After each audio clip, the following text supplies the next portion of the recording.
Bueno, buenos días a todos. Soy Diego Lamas, el doctor Diego Lamas, que es un especialista en la ciencia de la cristalografía. Nos va a contar sobre su trabajo y primero te vamos a pedir, Diego, si vos podés autopresentarte de una manera más personal, contarles a los chicos cuál fue tu historia y tu camino hacia lo que sos hoy. Dale, bueno, primero muchas gracias por la invitación. Para mí es una alegría y un gusto estar con ustedes en este sábado. Y con respecto a lo que decís, bueno, en mi época y varios de mi generación nos acercamos a la ciencia porque tuvimos la suerte de tener un gran divulgador en esa época, Carl Sagan. No sé si alguno de los chicos más jóvenes escucharon hablar de él. Pero cuando yo tenía la edad de los chicos que están en laboratorio cero, y muchos de nosotros teníamos esa edad, bueno, estábamos una generación, varios años, mi generación, enloquecidos con la física por este gran divulgador. O sea, un gran astrónomo, pero que contaba la física y bueno, y toda la ciencia en general. También alguien que hablaba mucho por el compromiso de la ciencia para la paz, la ciencia para el progreso de la humanidad, pero también para la paz, un mensaje muy amplio, muy interesante. Y bueno, ahí bueno, yo quedé enamorado de la física y bueno, decidí seguir física. Me interesaba muchísimo en ese momento todo lo que tenía que ver con, y me sigue interesando, sigue siendo algo así como mi primer amor, lo que tiene que ver con la cosmología, la historia del universo, que está muy relacionado con lo que en física se llama física de altas energías. Y, y bueno, mis primeras incursiones en la investigación, en mi tesis de licenciatura, tuvo que ver con esa parte. Pero también en la carrera de física teníamos una materia que hace un trabajo de laboratorio especial. Y ahí de casualidad fui a la Comisión de Energía Atómica, al grupo de física que hacía sólidos, que hacía justamente cristalografía. Y bueno, que hoy en día sigue estando ese grupo y sigue, o sea, está por ejemplo Daniel Vega, que es para mí el mejor cristalógrafo del país, está en la Comisión de Energía Atómica, el grupo de materia condensada, ¿no? Y bueno, yo tuve la suerte de aprender ahí con algunos de los próceres de la cristalografía, ¿no? Me enseñaban a hacer algunas técnicas con rayos X que sirven para estudiar los materiales. Yo la verdad igual seguía con mis ganas de seguir con la cosmología, pero ahí cuando me presenté para conseguir becas en el CONICET no conseguí. Y de casualidad en otro instituto estaban buscando físicos para dedicarse justamente a estas técnicas de rayos X que yo había aprendido en CONEA y me tomaron y me dijeron que si quería yo podía hacer mi doctorado ahí. Y bueno, un lugar que hoy en día se llama CITEDEF, en ese momento se llamaba CITEFA, tenía algunos grupos del CONICET. Creo que ustedes deben conocer lo que es el CONICET, es el Consejo Nacional de Ciencia. Había grupos del CONICET en ese instituto que sería de ciencia para la defensa, digamos.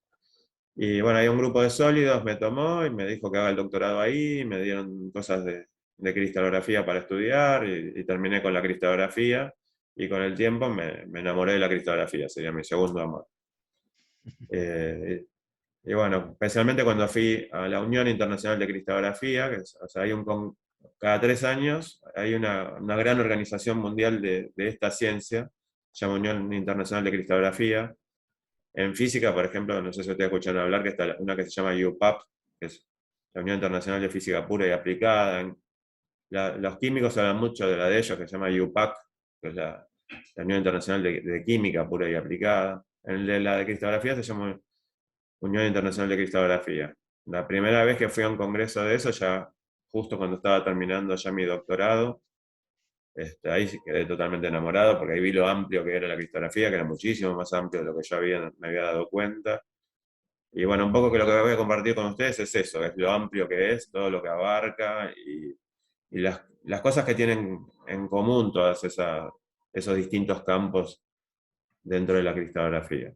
No sé, más o menos así un resumen. Y con el tiempo también me gustó mucho la divulgación, entonces me gustan charlas de divulgación como esta, y bueno, y me acuerdo de que gracias a Carl Sagan yo soy científico y trato también de compartir mi pasión por la ciencia. Por supuesto no soy Carl Sagan para nada, pero bueno, hago lo mejor que puedo.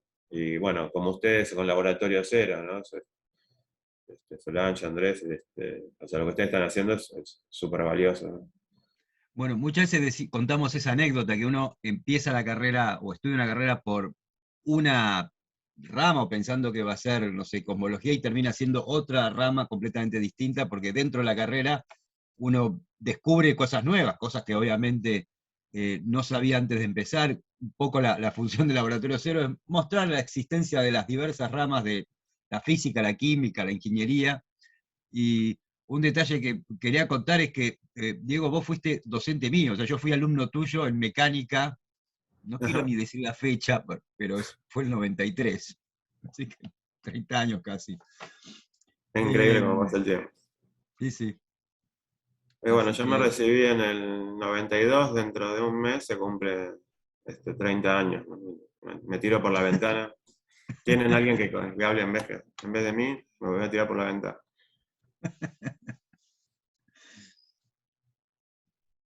Bueno, entonces si quieren arrancamos dale, con los arranquemos. temas. Entonces sería, lo primero que les voy a comentar, así, ¿qué es la cristalografía? A uno le suena que tiene algo que ver con la ciencia de los cristales. ¿Vieron? Igual que, por ejemplo, está una ciencia que se llama geología, por ejemplo. Logía, el final de la palabra logía significa estudio de. Entonces, geología sería el estudio de la Tierra. Acá no dice cristalogía, ¿no? Dice cristalografía. El final de la palabra grafía en realidad lo que significa es forma. O sea que si uno dice qué significa esto, cristalografía, sería lo que estudia la forma de los cristales. Y vieron que en el caso de geología está también geografía, ¿no? Que tiene que ver con algo más descriptivo. Y geología ya tendría que ver más con un estudio más profundo del interior, de los procesos en el planeta Tierra, digamos así. Por supuesto, las dos están muy emparentadas. Acá, en cristalografía, uno diría, bueno, eso tiene que ver con la forma de los cristales y quiero estudiar también cristalogía. Bueno, no está cristalogía, no se inventó la palabra cristalogía.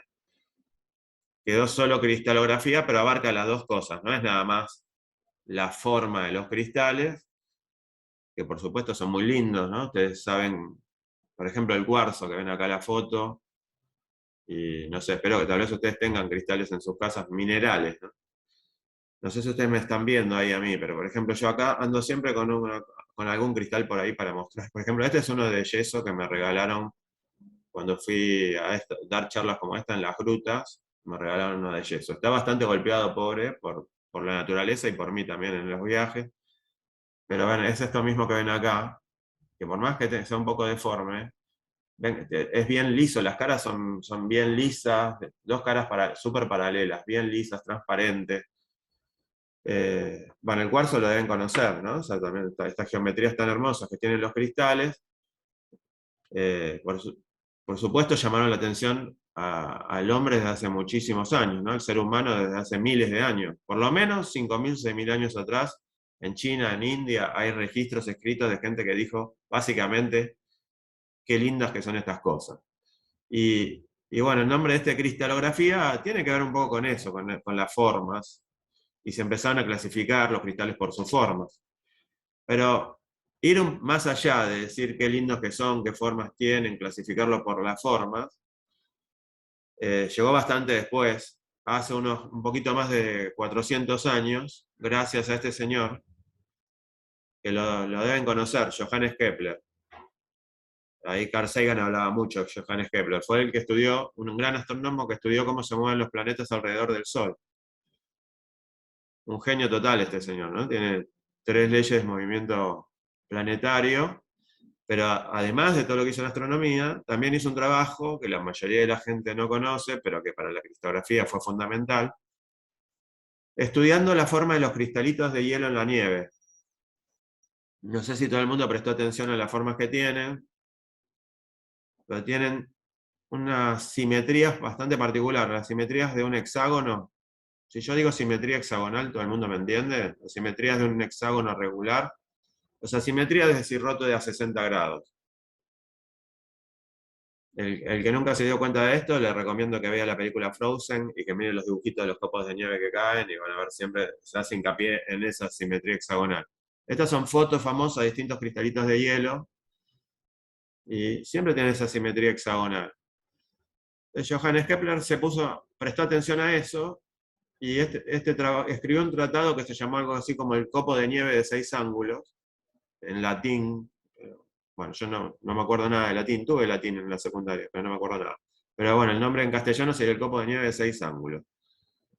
Y es un trabajo súper importante para todas las ciencias, para la física, para la cristografía, para todas las ciencias, porque fue la primera vez, por lo menos que tengamos registro, que los científicos les prestaban atención a las simetrías en la naturaleza. Hoy en día las simetrías juegan un rol central en muchísimos campos, en física del sólido, en física de altas energías, en lo que quieran, se estudian las simetrías, se aplican para montones de cosas. En cristalografía las simetrías son súper importantes. Y el primero en prestar atención a eso, a las simetrías en la naturaleza, fue este señor Johannes Kepler en este trabajo. Pero más interesante todavía es que él se preguntó, ¿y por qué tendrán estas formas? O sea, algo que se podrían haber preguntado hace miles de años, y tal vez alguno se lo preguntó y nosotros no tenemos registro. ¿Por qué tendrán estas formas tan lindas? Y él dijo, debe haber algo ordenado en su interior. Y ahí surge la idea de la estructura ordenada de la materia con Johannes Kepler. Para los físicos del sólido, que les gusta estudiar muchas de estas cosas, hay algo que se llama empaquetamientos compactos, que tendría que ver con la forma más compacta. Por ejemplo, si uno quisiera poner pelotitas en un cajón, por ejemplo, naranjas en un cajón, o en la época de Kepler más bien eran balas de cañón en un cajón. Esferas de la forma más compacta posible para que me pueda entrar más, ¿está bien? Ese tipo de cosas se la puso a pensar Johannes Kepler en este trabajo. Entonces se puso a pensar cómo se podrían ordenar, por ejemplo, pelotitas, con la idea de estas formas tan lindas debe tener que ver con algo ordenado en su interior. Así que esto nace en Navidad de 1610, comienzo de 1611, la idea de la estructura ordenada de la materia. Y hoy en día la cristalografía más bien estudia lo que pasa dentro de los cristales, no las formas tan lindas, sino qué pasa dentro de los cristales. Por supuesto que los que tienen esas formas tan lindas, geometrías perfectas, caras bien lisas, ángulos bien marcados, brillo, transparencia, pero el tema que plantea Johannes Kepler es ¿por qué? Y la respuesta está en el interior. Hoy en día sabemos que eso se debe a que adentro hay átomos o moléculas que se ordenan, y ese ordenamiento de los átomos, moléculas, cuando crece un cristal ya en tamaños macroscópicos, es el secreto de que tengan esas formas tan lindas. Por supuesto, la cristalografía no se queda entonces nada más en las formas tan lindas, también importan las propiedades de los materiales. Y lo interesante de la cristalografía es que el secreto de las propiedades de los materiales también está muy relacionado con ese orden de los átomos, las moléculas que componen los materiales. Y eso es lo que le importa a la cristalografía hoy en día. Así que hoy en día, más que cristalografía, sería cristalogía, pero como les decía, la palabra cristalogía no se inventó. Así que abarca todo, abarca las formas tan lindas externas de los cristales, pero también el interior de los cristales, y más que nada las propiedades de los cristales. Cuando hablamos de cristales, de paso, aprovecho a decir que a qué llamamos cristal, sería cualquier material donde tenemos átomos o moléculas ordenados. Cuando tenemos algo con una estructura ordenada en su interior, a eso vamos a llamar cristal. Eso es lo que se llama cristal desde el punto de vista científico.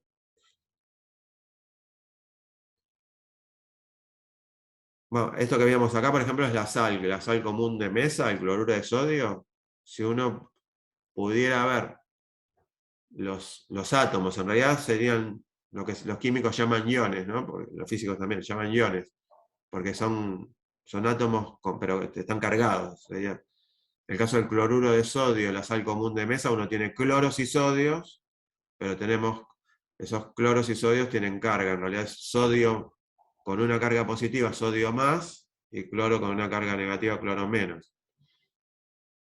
Y están ordenados un cloro, un sodio, un cloro, un sodio, un cloro, un sodio, alternados para arriba, para abajo, para adentro, para afuera, para la izquierda, para la derecha, un cloro, un sodio, un cloro, un sodio, siempre a la misma distancia. Y si uno ve cómo crecen los cristalitos de cloruro de sodio, de sal común de mesa, van a ver que casi siempre son cristalitos cúbicos. Que si quieren, si nos da el tiempo, podemos charlamos cómo hacerle esos cristalitos de sal. O sea, un gran cristal de sal, bueno, es difícil que salga muy grande, pero aunque sea de 1 centímetro, van a ver que siempre le sale con forma de cubito. O por ejemplo, esto es el cuarzo. En el cuarzo tenemos silicio y oxígeno ordenado de una forma que hace que después, cuando crece el cristal de cuarzo, termina teniendo esas formas tan lindas que estábamos viendo antes, o que se ven acá, ¿no? Pero que antes se veía mejor. ¿Cómo podemos saber que los átomos están ordenados? O sea, hoy en día sabemos que Johannes Kepler tenía razón, los átomos, o sea, hay algo ordenado en el interior de los materiales, serían los átomos, las moléculas. ¿Cómo sabemos? ¿Será que hay microscopios recontra superpotentes que podemos ver los átomos? Bueno, efectivamente, hoy en día podemos ver los átomos. O sea, hay microscopios muy potentes, aumentamos 1.000.000 de veces la imagen y se pueden ver los átomos. Por ejemplo, son los microscopios que se llaman microscopio electrónico de transmisión. Se llama electrónico porque la imagen se genera con electrones. Esto a lo mejor suena a ciencia ficción, suenan cosas medio raras, yo se los comento, pero no es que ustedes tienen que entender esto, eso no vamos a explicar cómo es este microscopio. Pero sí me gustaría que les quede la idea que hoy en día hay microscopios súper potentes, que uno puede ver los átomos. O sea, se ven puntitos, que son los átomos, y uno puede estudiar el orden de los átomos ya con microscopías muy avanzadas donde uno ya los ve. Por supuesto que si uno dice, bueno, yo quiero ver los átomos acá, en realidad lo que uno está viendo es una pequeña porción del material, ¿no? Uno con eso no puede decir, por lo menos no debería decir, estoy seguro que todo el material tiene átomos ordenados porque vi un pedacito y vi que ahí estaban ordenados. Entonces, en realidad lo que uno hace es hacer un estudio, los científicos le dicen selectivo en área, o sea, uno va seleccionando algunos pedacitos y va viendo si está ordenado acá también, acá también, acá también, y después de ver un montón del material, debe estar todo igual de ordenado con tal ordenamiento.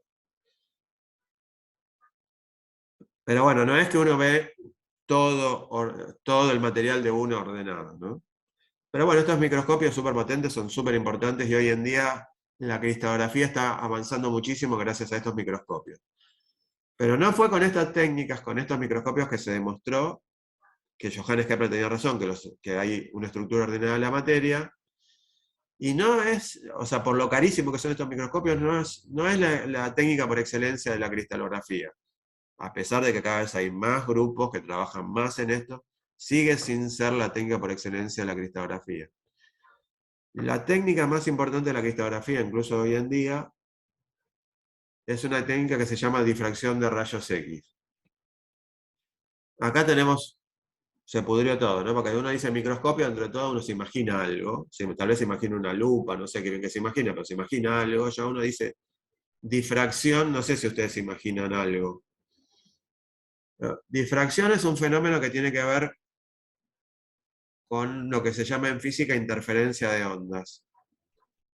Y para no meternos demasiado lío con qué es una onda y la interferencia de ondas, y qué sé yo, se lo voy a resumir a lo bruto. O sea,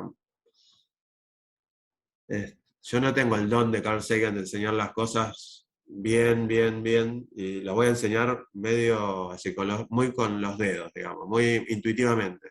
Pero una onda sería algo parecido a una ola. Algo parecido a cuando yo tiro una piedra en un balde con agua y veo que se genera una ondulación. Eso sería una onda.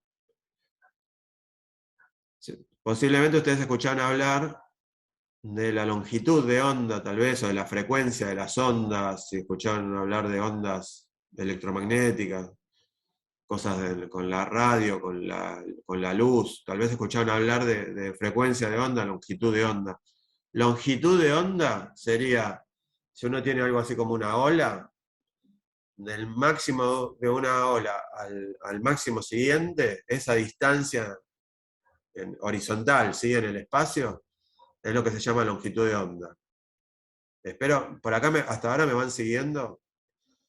Onda sería una ola, longitud de onda, de máximo a máximo en esa ola que bajó y subió, la distancia horizontal.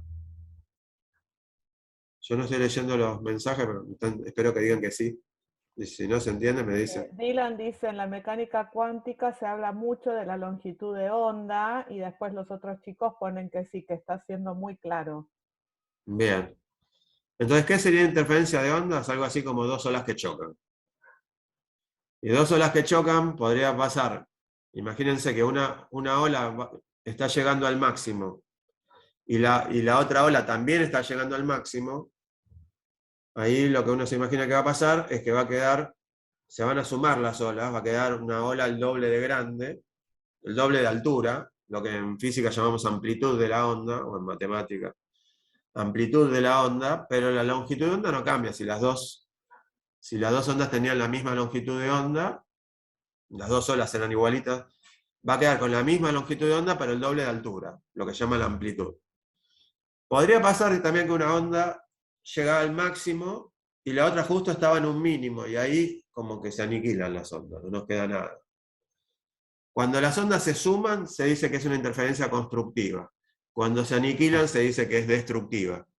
Y por supuesto en el medio un montón de casos más, porque no es que necesariamente las dos van a llegar justo al máximo al mismo tiempo, que ahí se dice que están en fase. Vieron que la gente dice estamos en fase o cosas así, no sé.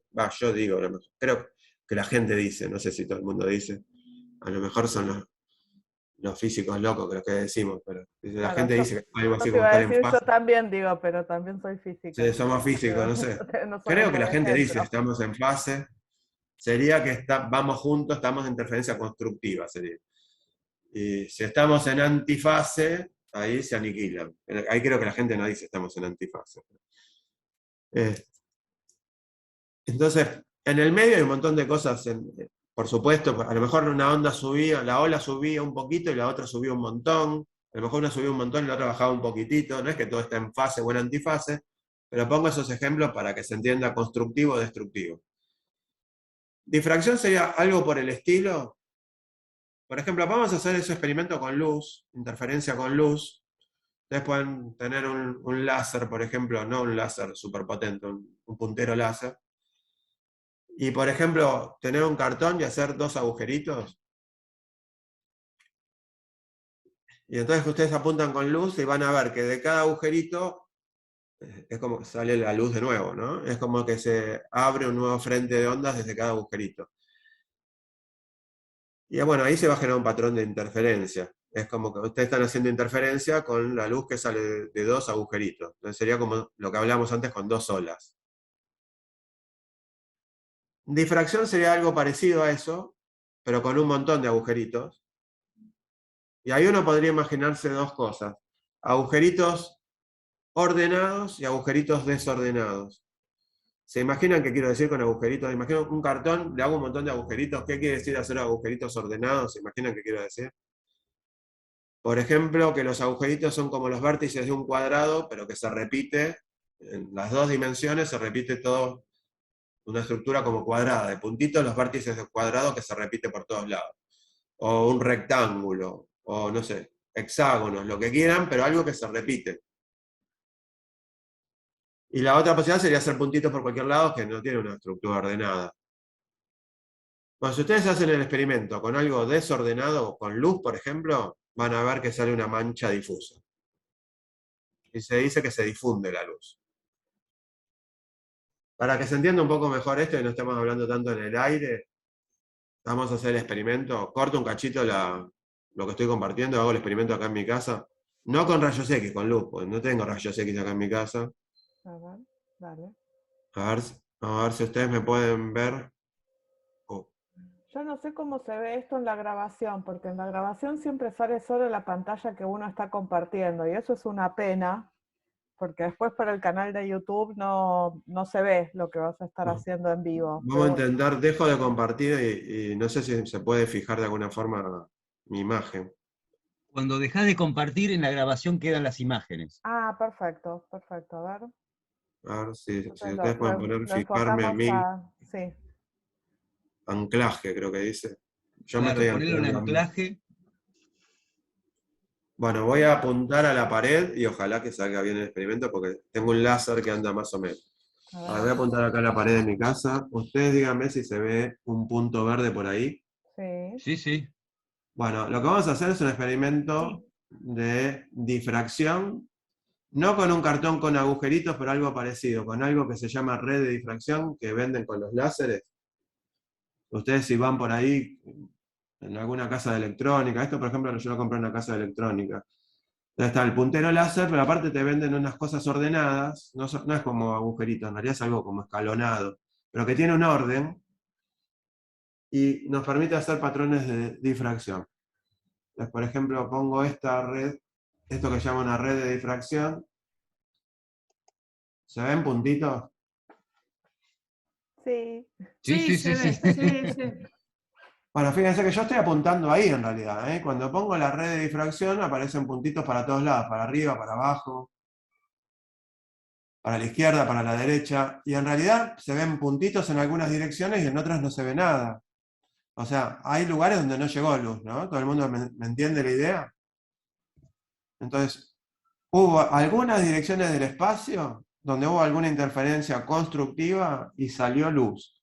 Y otras direcciones del espacio donde no salió luz, estaba oscuro. Esto que estamos viendo, un patrón de puntos, se llama patrón de difracción. Fíjense que hay puntos más intensos, otros menos intensos, ¿sí? Y que tienen como una geometría, una simetría. Bueno, este patrón de puntos se debe a que estoy poniendo algo parecido a lo que les decía, un cartón con agujeritos, una estructura ordenada. Y lo interesante es que con este fenómeno de la difracción de rayos X, con estos puntitos, con este patrón de difracción, se dicen los físicos, podemos estudiar cómo está ordenado lo que estoy poniendo acá, que es algo que se llama red de difracción. A veces pasa con una cortina o una tela, ¿no? Exactamente. Con las telas podemos jugar porque las telas es algo parecido a lo que hablábamos antes del cartón. O sea, las telas tienen fibras, los espacios entre las fibras serían como los agujeritos que hablábamos del cartón. La mayoría de las telas tienen fibras desordenadas, entonces uno no va a ver un patrón de difracción. Pero si ustedes tienen un puntero láser, pónganse a jugar con todas las telas. Van a ver que algunas sedas, algunas telas más caras, lamentablemente, pero algunas sedas, cosas por el estilo, tienen las fibras ordenadas y ahí sí van a ver los puntitos. Pero la mayoría van a ver una mancha difusa. Si ven una mancha difusa y no ven puntitos, no se enojen conmigo, quiere decir que eso no está ordenado. Para que se vean puntitos tiene que estar ordenado. Vamos a compartir pantalla de nuevo.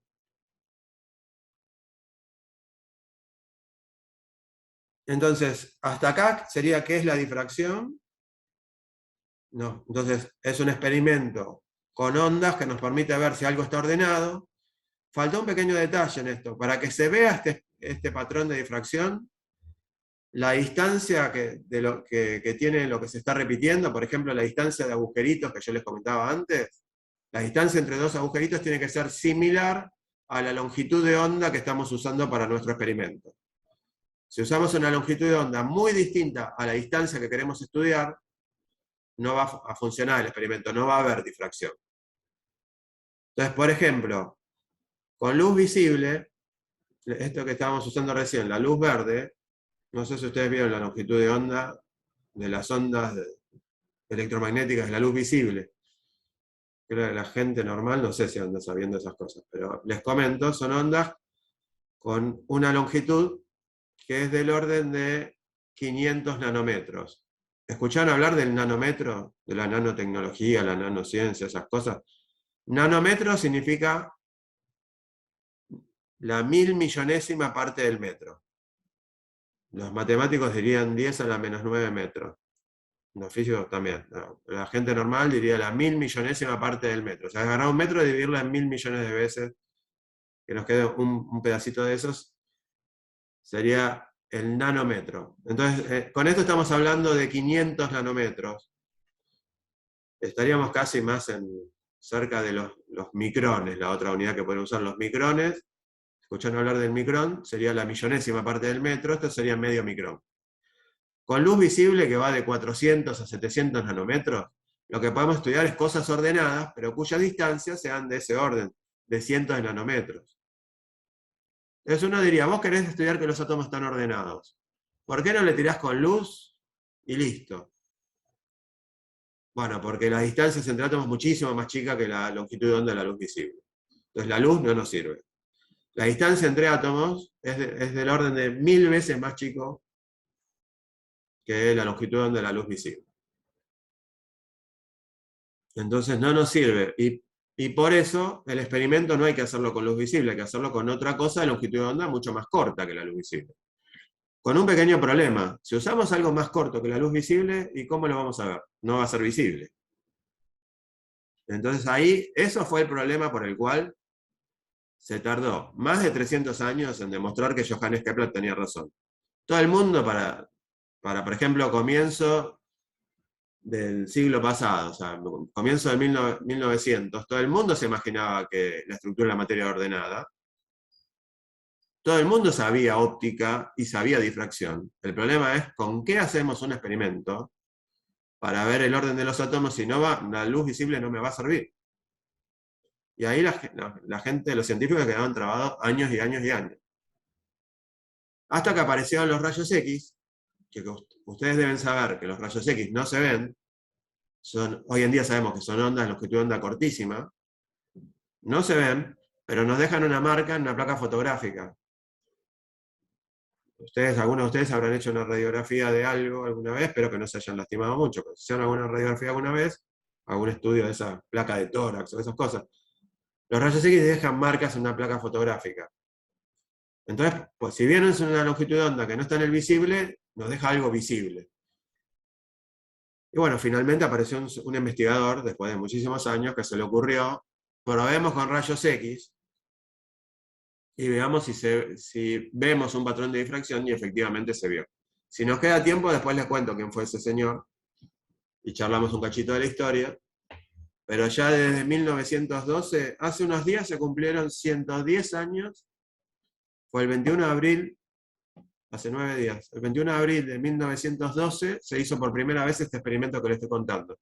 Difracción, pero con rayos X, porque los rayos X hoy en día sabemos que son ondas electromagnéticas de longitud de onda del orden de la décima parte del nanómetro, más chico que el nanómetro, la décima parte del nanómetro, lo que llama una unidad que se llama Armstrong, y la distancia típica entre átomos en los materiales es de esa orden de magnitud. Armstrong también, la décima parte del nanómetro, sería 10 a la menos 10 metros, y con esto se puede estudiar el orden de los átomos en los materiales. Entonces, ¿cuál es la idea de esto que estamos hablando? Si yo tengo algo con átomos ordenados, hago este experimento y voy a ver puntitos, un patrón de difracción, puntitos. Analizando estos puntitos yo puedo entender cómo están ordenados los átomos. O sea, la idea de la cristalografía es, normalmente estudio sustancias que no son conocidas, cómo están ordenados los átomos en esa sustancia, hago el experimento y después trato de ir para atrás y deducir, bueno, si me dieron estos puntitos, ¿cómo están ordenados los átomos en este material? Esa es la idea de la cristalografía. Espero que se haya entendido. Esa es la idea de la herramienta por excelencia de la cristalografía para entender cómo se ordenan los átomos en los materiales. Es nuestra forma de ver átomos. Uno diría, bueno, pero con esto estás viendo cristales, y bueno, y será el cuarzo, será algún mineral. Bueno, en realidad la cristalografía no abarca solo lo que un solo cristal, lo que los científicos llamamos monocristal. Vieron que mono significa uno, ¿no? O sea, la cristalografía no abarca solo un cristal que vemos esos puntos bien definidos. También abarca el mundo de lo que se llaman los policristales. Poli significa mucho. Por ejemplo, acá hay una geoda con un montón de cristalitos adentro. Este es un rejunte de cristales de un material que se llama sulfato de cobre. O sea, policristal sería un montón de cristales. ¿Por qué menciono esto? Porque en la mayoría de los materiales que nosotros usamos todos los días, tenemos policristales. Por ejemplo, no sé, en el cemento, acá en las paredes de mi casa. Tenemos un montón de cristales chiquititos. Son materiales, la mayoría de los materiales que componen el cemento que están acá en las paredes, son cristalinos. ¿En qué sentido? Tienen los átomos ordenados, pero no tengo un cristal grandote, si no sería transparente acá mi pared. No tengo un cristal grandote, tengo un montón de cristales chiquititos. Pero eso es cristal, se llama policristal, es un tipo de arreglo cristalino, son un montón de cristales chiquititos pegoteados. Cuando ustedes toman un medicamento, toman un remedio, ahí tienen cada granito de ese medicamento, también la mayoría de las veces están tomando algo cristalino. Tiene sus átomos ordenados, las moléculas del medicamento están ordenadas, y es cristal, solo que tiene un montón de cristalitos chiquititos. O cuando las damas se ponen maquillaje, se están poniendo un montón de cristalitos. Son cristalitos chiquitísimos. Cualquier cerámico, cualquier metal, tiene un montón de cristalitos chiquititos. Si es un monocristal, veíamos puntos. ¿Se acuerdan que dijimos que vemos puntos del patrón de difracción? Si es policristal, en vez de puntos se convierten en anillos, porque es como que yo ahora voy a tener un montón de cristales orientados para todos lados, el mismo cristal puede estar girado para todos lados. Entonces, este patrón me puede aparecer girado para todos lados, y si tengo muchos cristalitos, y está girado para todos lados, esos cristalitos se terminan convirtiendo en anillos. Si veo puntitos, significa que es un cristal, o serán 2, 3 cristales, pero son pocos cristales. Si veo anillos, significa que son muchísimos cristales. Pero son cristales. Si no son cristales, lo que veo es una mancha difusa. Una mancha para todos lados, no veo ni puntitos ni anillos. Entonces, con estas técnicas que estamos hablando, con rayos X yo puedo estudiar materiales monocristalinos, o sea, un cristal, puedo estudiar materiales policristalinos, y puedo estudiar medicamentos, materiales para construcción, materiales para la cosmética, para energía, para cerámicos, para, no sé, para lo que a ustedes se les ocurra, por ejemplo, para odontología, metales, todo el campo de la metalurgia. Puedo estudiar cualquier cosa con átomos ordenados, abarca muchísimas cosas.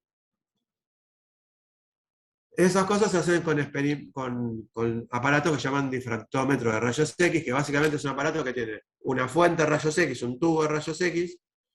Por ejemplo, acá sería un tubo de rayos X, acá se pone la muestra y un detector. Y generalmente hay una computadora donde uno ve las imágenes, estos patrones de difracción. Este es un difractómetro de monocristal, porque por ejemplo, hay en la Comisión de Energía Atómica, tienen, ahí en Constituyentes. Este es otro que tiene un amigo mío que está en el Instituto Leloir, que es más bien dedicado a hacer cristales de proteínas.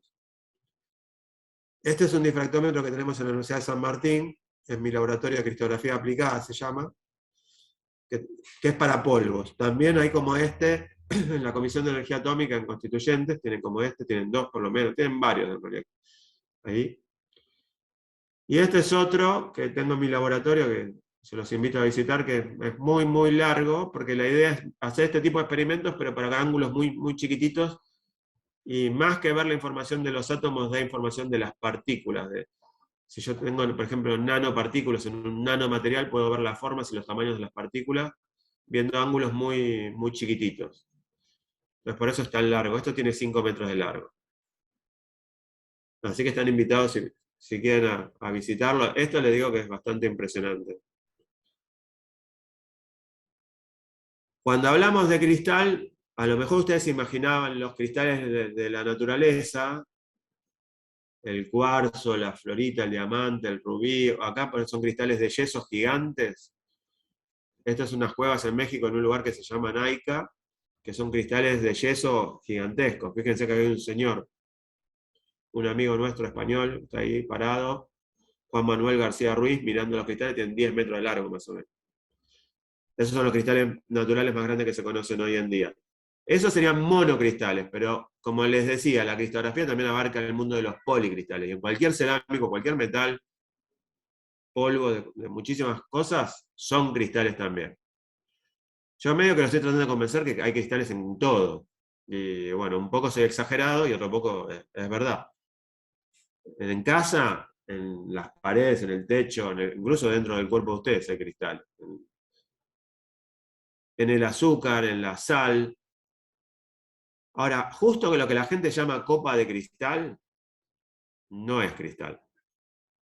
Muchas veces la gente se enoja conmigo, a mí me toca contar esto, pero los vidrios no son cristal. Los vidrios tienen silicio y oxígeno desordenado y eso no es cristal. En las cristalerías, yo no voy por todas las cristalerías diciéndole acá no venden cristales, pero la verdad que no venden cristales, venden vidrios. Tienen silicio y oxígeno desordenado. ¿Por qué se llama cristal a algo que no es cristal? Porque eso causa desconfianza. Este tipo dice que no es cristal, pero bueno, yo les comento que es una súper confusión que hay y que viene por motivos históricos. Antiguamente, o sea, en el año 0, cuando nació Cristo, lo que se usaba como ventana, o sea, eran cristales, por ejemplo, de yeso, como esto que tengo acá en casa, como esto, bien transparentes, bueno, lo más transparente que uno podía en la época, que son relativamente fáciles de cortar por el orden de los átomos, justamente de direcciones donde se los puedes cortar, y esto se usaba en la época, por ejemplo, de los romanos para ventana, por ejemplo. Y a eso se los llamaba cristales, y verdaderamente eran cristales estas cosas. Esto tiene átomos ordenados, el yeso tiene átomos ordenados. Cuando aparecieron los vidrios tiempo después, no demasiado después, aparecieron los vidrios, inmediatamente se dieron cuenta que se podía darle cualquier forma. Podemos hacer algo plano, pero también algo redondo. Vieron que los vidrios uno puede llevar en temperatura y darle la forma que uno quiera. Justamente porque los átomos no están ordenados, es fácil darle la forma que uno quiera. Inmediatamente se empezaron a usar en todos lados los vidrios para ventanas, para esas cosas, y para otras aplicaciones como las copas. Y reemplazaron, sacaron a los antiguos cristales, y de paso le robaron el nombre cristal. Se quedaron con el nombre cristal, pero eso desde el punto de vista científico no son cristal. Se llaman materiales amorfos. Los vidrios son materiales amorfos porque no tiene forma, amorfo significa sin forma, no tiene forma el orden de los átomos. Por ejemplo, el vidrio y el cuarzo tienen la misma composición, silicio y oxígeno. Los dos más o menos son silicio-oxígeno 2.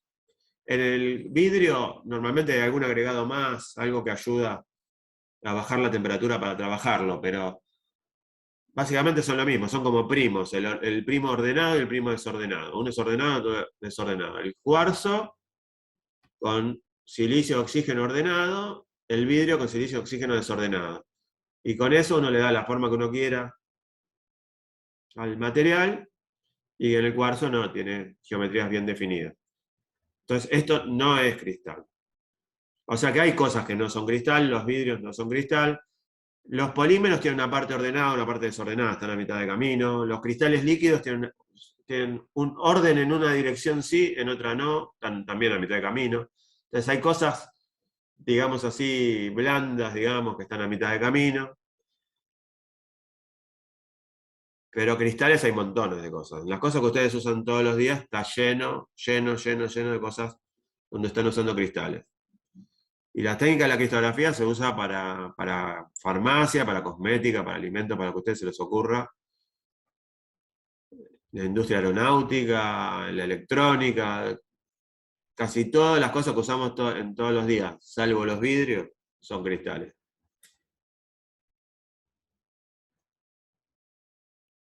¿Y por qué es tan importante todo esto entonces? Porque, o sea, ¿a qué apunta la cristalografía? A entender las propiedades de los materiales.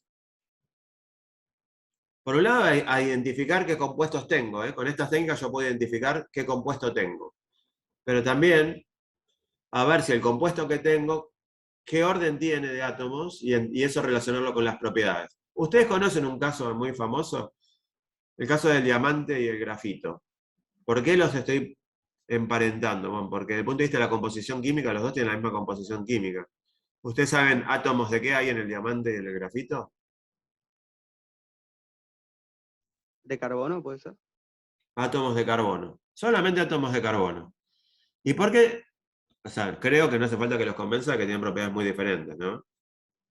Y si no me creen, prueben regalarle a alguien un anillo de grafito y van a ver cómo reacciona. Pero mejor no lo hagan porque van a tener problemas.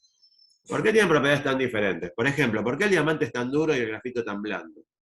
Bueno, porque en el diamante tenemos átomos de carbono, todos muy cerca entre sí, unidos desde el punto de vista químico. La unión química es un tipo de unión que se llama unión covalente, enlace covalente, que es muy, muy, muy, muy fuerte. Y eso está así de punta a punta en el cristal. Todos los átomos de carbono están cerca entre sí, con una unión química muy, muy, muy fuerte. Y por eso es tan duro el diamante. ¿Qué pasa en el grafito? La distribución de los átomos es diferente, son como hexágonos, ¿no? Son hexágonos de átomos de carbono. Pero lo que hace que sea blando es que tiene una estructura como de placas, ¿sí? Son placas de átomos de carbono, y de placa a placa están muy distanciados. Entonces, dentro de cada placa hay uniones muy, muy fuertes, pero de placa a placa no hay fuerzas muy intensas. Y por eso esas plaquitas pueden deslizar. Cuando uno escribe con un lápiz negro, lo que está haciendo, aunque no lo sepa, está deslizando plaquitas de átomos de carbono ordenados en forma hexagonal. Es las cosas que uno hace sin darse cuenta. Pero es por eso que el grafito es blando y el diamante es duro.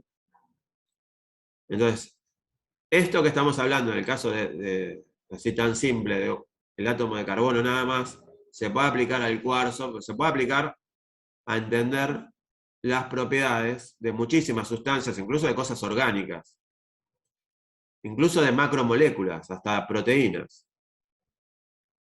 Se usa mucho para compuestos farmacéuticos, porque a muchos compuestos farmacéuticos les pasa un fenómeno parecido a esto. Este fenómeno que les estoy comentando de algo que se puede ordenar de distintas maneras, se llama polimorfismo.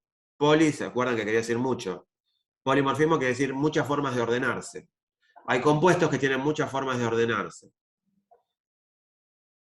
Por ejemplo, la gente como yo que les gustan los cerámicos, los óxidos, por ejemplo, el óxido de titanio tiene muchas formas de ordenarse, el oxígeno y el titanio. Y está lo que se llama el rutilo, la natasa, la bruquita, distintas formas de ordenar el óxido de titanio. En los compuestos farmacéuticos, la gran mayoría tienen distintas formas de ordenarse. Y según cómo se ordenan, pueden cambiar mucho las propiedades. Ahí lo que es muy importante para que uno se cure en un compuesto farmacéutico es que si cambia o no cambia la solubilidad. Porque cuando uno toma un medicamento, el medicamento se disuelve, ¿sí? Y si no es soluble, uno no se va a curar. Entonces acá esto se estudia mucho para ver si cambia la forma cristalina y cambia la solubilidad. Daniel Vega, que les comento, un cristalógrafo que está ahí en el Centro Atómico Constituyentes de la Comisión de Energía Atómica en materia condensada, se dedica, por ejemplo, a polimorfismo de compuestos farmacéuticos. Y bueno, trabaja con muchísimas industrias porque es fundamental eso, la diferencia entre que nos curemos o no nos curemos. Pero lo mismo se puede aplicar a montones de campos. Yo trabajo en polimorfismo, pero más en cerámicos, aplicados para energía. Y bueno, hay polimorfismo para que a ustedes se les ocurra. Pero esto mismo lo podemos aplicar también a moléculas enormes, por ejemplo, proteínas. Ahora les quería comentar un poquito cómo apareció esto. Fue gracias a los rayos X que apareció la cristalografía. El señor que descubrió los rayos X fue Röntgen. ¿Escucharon hablar de este señor? Él hizo la radiografía, descubrió los rayos X medio de casualidad, porque descubrir, les insisto, los rayos X no se ven. Descubrir algo que no se ve no es para cualquiera. No nos da el tiempo para que les cuente la historia de este señor, pero se lo recomiendo que lo investiguen, es súper interesante. En 1895 descubrió los rayos X y en 2 meses ya había logrado esta radiografía. Y inmediatamente los médicos lo empezaron a usar, pero eso no es difracción. Una radiografía tiene que ver con cómo se absorben menos los rayos X y genera una imagen que tiene que ver con que los elementos químicos más pesados absorben más los rayos X, los más livianos absorben menos y se genera una imagen. Él descubrió los rayos X y le puso el nombre X porque no sabía qué era eso. Pero se dio cuenta que con eso, esa radiación, podía generar una imagen. Y apareció la radiografía. Pero por muchos años no se supo qué eran los rayos X. Eran algo así como rayos incógnita. ¿Vieron que en matemáticos le pone X a la incógnita? Rayos X y rayos incógnita. No se sabía qué eran, con lo cual tampoco a nadie se le ocurría probemos si con rayos X uno puede hacer un experimento de difracción para estudiar el orden de los átomos en los materiales. Al que se le ocurrió eso en 1912 fue a este señor Max von Laue, un gran físico teórico, y hay toda una historia de cómo este físico teórico, que se dedicaba a otra cosa que nada que ver, terminó siendo el científico que tuvo la idea de hagamos difracción de rayos X. En 1912 tuvo la idea y se buscó algunos físicos experimentales que lo ayuden, y otros dos señores, Friedrich y Knipping, fueron los que hicieron el primer difractómetro de rayos X. Incidieron con rayos X sobre cristales de una cosa que les puedo mostrar acá, cristales de esta cosa, de sulfato de cobre. Incidieron con rayos X sobre sulfato de cobre y lograron los primeros patrones de difracción de la historia. Por primera vez se vieron los puntitos que les mostraba antes, con rayos X, registrados sobre una placa fotográfica. Bueno, se ganó el premio Nobel el señor. El premio Nobel de Física 2 años después, 1914, porque con eso demostró que la estructura de la materia es ordenada.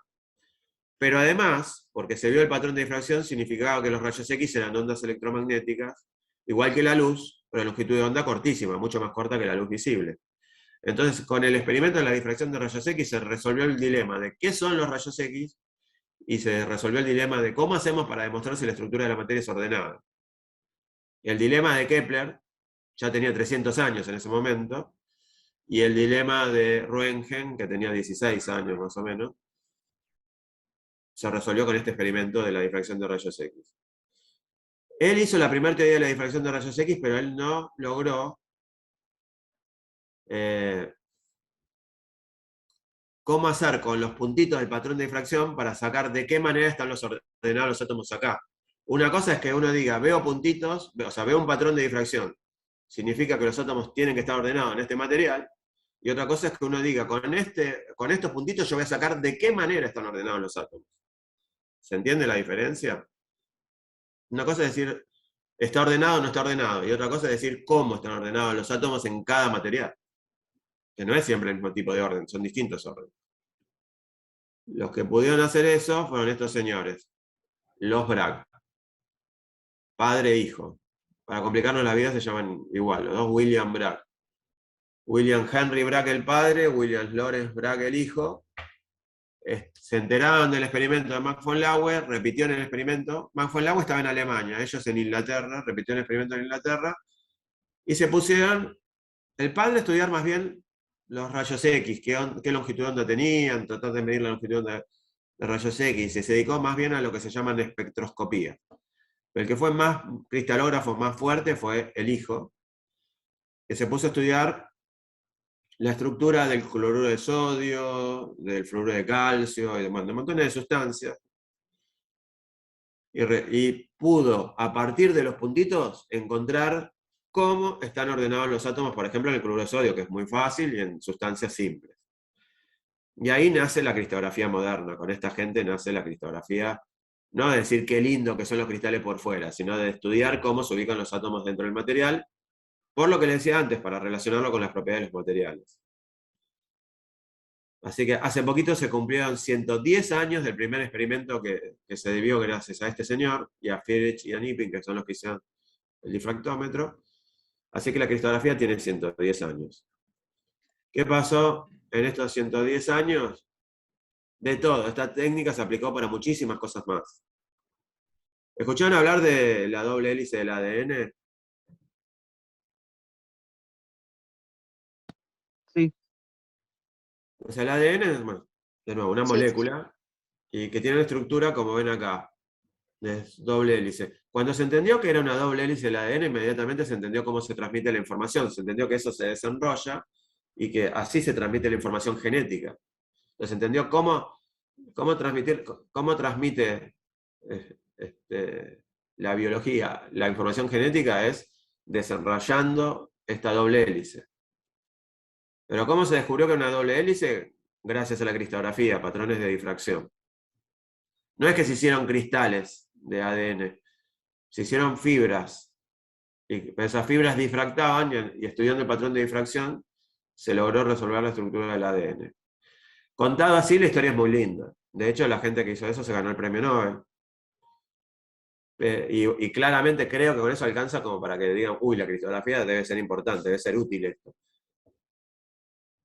Y tiene aplicaciones en muchísimos campos, porque yo le conté de farmacia, de cerámicos, de metales, y ahora estoy contando esto que fue un descubrimiento central para la biología y para la medicina. Pero la historia es linda desde el punto de vista científico. Desde el punto de vista humano es un desastre la historia, porque los tipos que dijeron, nos dimos cuenta que la estructura del ADN es una doble hélice, Watson y Crick, no hicieron el patrón de difracción, se lo robaron a una gran investigadora, una gran cristalógrafa, que se llamó Rosalind Franklin. Y se ganaron el premio Nobel con algo robado, en realidad. Por supuesto que ellos igual hicieron sus aportes, muy importante lo que hicieron, pero el patrón de difracción no lo hicieron ellos. Hablaron con el jefe de la señora que hizo el patrón de difracción, el jefe se llamaba Wilkins. Este Wilkins les mostró el patrón de difracción, y ahí los tipos se dieron cuenta cómo era la estructura. Y los tres se ganaron el premio Nobel y Rosalind Franklin no. ¿Por qué no lo ganó Rosalind Franklin? En realidad porque para el momento en que se dio el premio Nobel ya había fallecido. Falleció muy, muy, muy joven Rosalind Franklin, la gran investigadora, la gran cristalógrafa que hizo los patrones de difracción del ADN. Y murió sin saber que le habían robado el patrón de difracción. Se supo bastante después, porque este señor Watson escribió un libro que se llama La doble hélice, donde cuenta todas las barbaridades que hizo, porque no fue solo que le robó el patrón de difracción a Rosalind Franklin, hizo muchas cosas más de espionaje. O sea, hay algunos científicos que cuando se dan cuenta que están estudiando algo, que si lo resuelven se ganan el premio Nobel, son capaces de cualquier cosa. Hay otros que no. No sé si ustedes se dieron cuenta, pero los científicos son casi seres humanos. Hacen las mismas barbaridades que cualquier ser humano, y hay gente maravillosa y gente que es un peligro, como Watson y Crick. Y esto de la historia se sabe bastante por lo que contó Watson. Después hay gente que sacó varios artículos más, porque Watson se quedó corto en las mentiras o sea, en la cantidad de cosas que hizo. No dijo todo lo que hizo. Pero ya con lo que cuenta él en su libro alcanza para decir esto es un desastre. Pero bueno, para que se den cuenta para qué sirve la cristalografía, espero que les quede la parte linda de la historia. De la parte linda de la historia de la cristalografía, también Peruch y Kendrew fueron los primeros que aplicaron esto a proteínas. ¿Se acuerdan que yo les dije que uno podría tener macromoléculas, incluso proteínas? En el cuerpo humano, uno no tiene cristales de proteínas, uno tiene una molécula en solución, la proteína en solución. Pero en el cuerpo, uno puede lograr que esa proteína se ordene y me forme cristales. Así como hay cristales de azúcar, si yo digo cristales de azúcar, a usted no le debe sorprender mucho. Yo puedo lograr que la molécula de sacarosa se ordene y tengo cristales de azúcar, puedo tener cristales de proteínas. A veces es muy, muy, muy difícil lograr un cristal de proteínas. De hecho, hoy en día hay robots automáticos que prueban un montón de condiciones para tratar de que aparezca un cristalito de la proteína que uno quiere estudiar. Por ejemplo, en el Instituto Leluar tienen un robot que hace esas cosas. Pero bueno, si uno logra que cristalice, que se ordene esa molécula, puede aplicar las técnicas de la difracción de rayos X y estudiar cómo es la proteína. Fíjense que a uno no le interesa tanto el cristal, lo que le interesa es la molécula que está formando ese cristal. Entonces, ¿cómo es esa molécula? ¿Cómo están los átomos dentro de esa molécula? Para entender las propiedades de la molécula después en el cuerpo humano, por ejemplo, ¿no? Esa es la idea de la cristalografía de proteínas.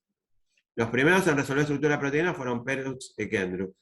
Peruch se pasó como 30 años tratando de resolver la estructura de la hemoglobina, y fue gracias a su alumno Kendrew que lograron resolverla, porque Kendrew dijo, resolvamos primero algo más chiquitito, uno de estos lóbulos. Esto es la hemoglobina.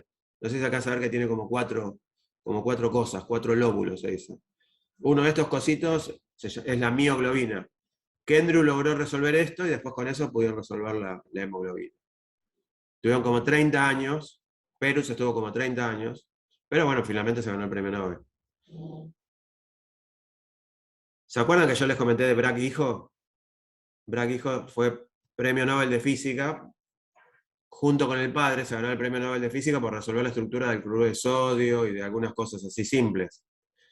En Inglaterra. Bueno, Bragg hijo sigue siendo hoy en día el científico más joven en haber ganado un premio Nobel en ciencia. Fue premio Nobel de Física, acá para mis colegas que son físicos, Premio Nobel de Física a los 25 años. O sea, yo no sé si tener la admiración, envidia, pero un genio el tipo. 25 años, Premio Nobel de Física. Armó un super laboratorio con montones de científicos. Peruch y Kendrew trabajaban con él en el laboratorio en Inglaterra, en el laboratorio de Brackijo. Watson y Crick, estos desgraciados, también en el laboratorio de Brackijo. Cuando ustedes lean el libro La doble hélice, si algún día lo buscan, lo leen, el prólogo lo escribió Brackijo. Bueno, yo estaba viendo von Laue ahí haciendo la cuenta y el descubrimiento ese lo hizo a los 33 años o 32. Sí. Sí, salvo, o sea, espero que estén bien los años que estoy poniendo. O lo estás buscando en internet. Buscarlo en internet. No, hacía la cuenta mientras la transparencia anterior. Bien, Me sorprendió eso. Permiso. Una pregunta. Sí. ¿Son cristales los que se forman en vesícula y riñones, por ejemplo? Sí. Sí. En Inglaterra, como para ir cerrando las historias, esta señora, no en el laboratorio de Brackijo, otra señora, Dorothy Hodgkin, ganó el premio Nobel de Química, el de Peruch y Kendrew también de Química, por resolver la estructura de montones de compuestos importantes para la salud. En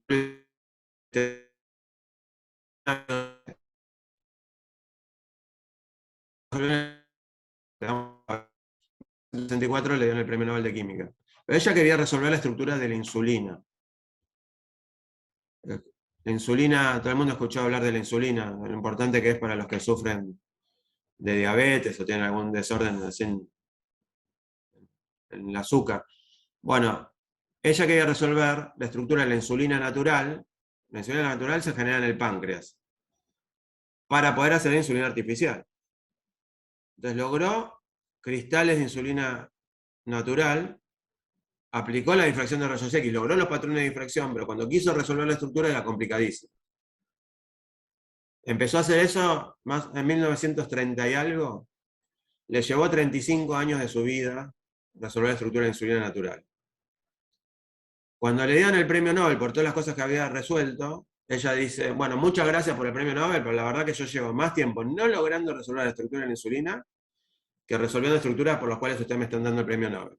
Y siguió trabajando 5 años más, y en 1969 logró resolver la estructura de la insulina natural.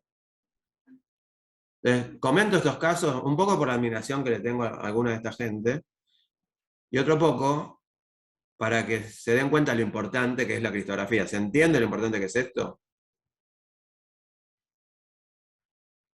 Entonces, ¿alguien quiere contar algo? Vamos a tener que ir cerrando, porque ya me estoy pasando mucho del tiempo, ¿no? Ya llevamos 1 hora. Pero bueno, esto mismo hoy en día se aplica a cosas cada vez más grandes. Por ejemplo, los ribosomas son macromoléculas gigantescas. Esta es otra señora que se ganó el premio Nobel en química, Ada Yone, que se dibujó ribosomas, ella misma se dibujó ribosomas en su cabeza. Pero también se logró resolver cristales, la estructura de ribosomas y de montones de cosas súper complicadas. En el campo de los materiales, de la metalurgia, también aparecieron otros materiales complicados que se llaman cuasicristales, que son una cosa media rara, que tienen un cierto tipo de orden, pero que no es un orden periódico en las 3 dimensiones. Es medio raro el sistema. Sin embargo, dan patrones de difracción con puntos bien definidos. Pero muy raros esos patrones de difracción. Nada que ver con los patrones de difracción que uno espera de las cosas ordenadas en forma periódica. Y bueno, los colegas de la época casi lo matan, porque dicen, no, esto que estás haciendo es una estupidez, no puede ser. En cristalografía se sabe muy bien, por ejemplo, las simetrías de rotación que pueden tener los cristales y las simetrías de rotación que pueden tener los patrones de difracción. Y a él le daba algo que no podía hacer para las cosas ordenadas en forma periódica. Y él dijo, bueno, a mí me da esto, y se lo puso a estudiar y encontró una explicación, pero era algo con un cierto tipo de orden, pero no periódico. Algo que llamó cuasicristales. En la época lo trataron muy mal, pero finalmente le dieron el premio Nobel de Química por todo lo que hizo. Hubo que cambiar la definición de cristal por este señor, para incluir los cuasicristales. Dan Sheckman, un gran científico, un gran microscopista. Esto él lo hizo con difracción de electrones, con cosas con electrones, Tal vez por eso es que los cristalógrafos no le creían. Pero bueno, finalmente él tenía razón. Y bueno, hoy en día hay microscopías electrónicas súper avanzadas que se aplican a baja temperatura para estudiar cómo son las moléculas. Con esto se están haciendo avances notables en cristalografía aplicada a la salud, ¿no? Medicina. Esta es la señora que les comentaba antes, la que hizo la famosa fotografía 51, la que sirvió para resolver la estructura del ADN, Rosalind Franklin, la que le robaron el patrón de difracción. Este es el patrón de difracción que le robaron. Ella, por un lado, le robaron el patrón de difracción, por un lado, falleció muy, muy joven, a los 37 años, y entonces no ganó el premio Nobel. Pero si ustedes buscan, van a ver que el mismo número de la revista Nature, donde Watson y Crick publican esto, también publicaron el trabajo de ella, donde ella publica esto. Así que, o sea, se sabe que es todo contemporáneo, pero Watson y Crick publicaron el primer artículo de 3 que están uno a continuación de otro sobre la estructura del ADN y fueron los que pasaron a la fama. Pero ella está ahí en ese trío de artículos en la revista Nature. Ella, como les dije, se murió sin saber que le habían robado esto y que ella pensó, bueno, estos guachos me ganaron la carrera, pero y se murió igual contenta por lo que había logrado, pero además, porque ella se había puesto a resolver estructura acá dice proteínas, perdón, de virus, no es proteínas, de virus. Y logré resolver la primera estructura de virus. En esa época, cuando ella falleció, aparecían las primeras computadoras, y a ella le ayudaron a ir resolviendo los patrones de difracción. Entonces los primeros virus los resolvió ella. Y ella murió muy contenta porque todo el mundo le tenía súper admiración. Tiempo después, un colega de ella se ganó el premio Nobel de Química por cristografía de virus. Ella se podía ganar 2 premios Nobel. Uno por la resolución de estructura del ADN y otro por cristografía de virus. Pero como les digo, falleció muy joven y el premio Nobel se da en vida. Esta es la señora que les decía que resolvió la estructura de la insulina, del colesterol, vitamina B12, penicilina. Gran genia de la cristografía. De paso, como ven, la mujer en la ciencia juega un rol central en cristografía. Tenemos estas heroínas centrales de la cristografía. Entonces, ¿qué es lo que hace la cristografía hoy en día, después de todo esto que estuvimos charlando? Aplica experimentos de difracción de rayos X para entender cómo son los materiales, en el caso de estas cuestiones biológicas, cómo son las moléculas. Y a partir de eso podemos entender las propiedades de los materiales, las propiedades biológicas de las moléculas. Con esto, por ejemplo, se está trabajando contra el coronavirus. El mismo día que a nosotros nos encerraron, ¿se acuerdan? El día que nos encerraron hace 2 años. Ese mismo día aparecía en Science un artículo de cristalografía de rayos X aplicado a resolver, ¿vieron el coronavirus que tiene esas puntas?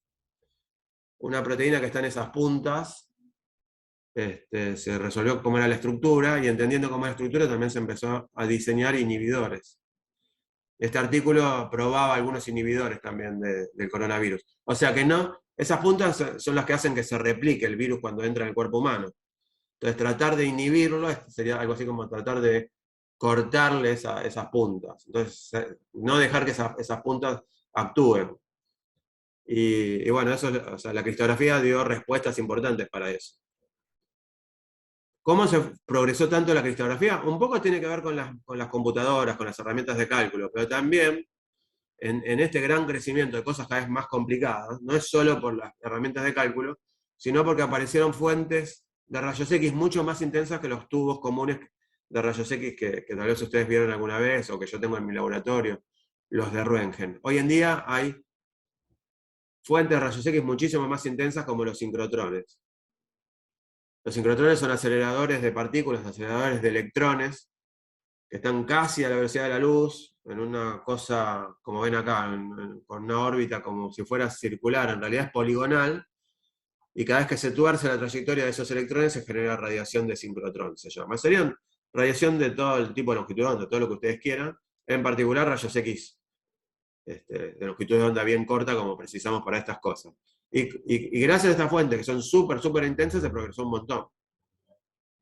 Las historias que yo les conté eran con tubos de rayos X comunes, y primeras computadoras en el mejor de los casos.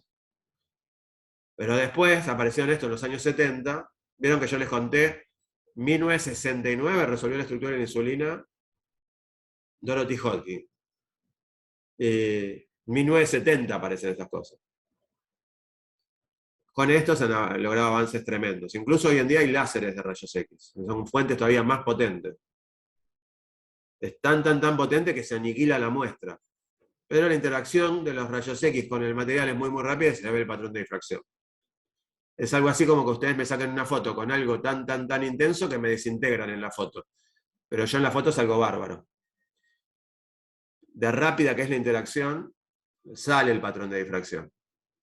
Los físicos teóricos se habían puesto a calcular, antes de armarlo, de construir, esto sale millones y millones y millones de dólares, los físicos teóricos se habían puesto a calcular, ¿se verá? No se verá el patrón de difracción. Decían, sí se va a ver, y por suerte se vio. Esas son las cosas más potentes que hay hoy en día.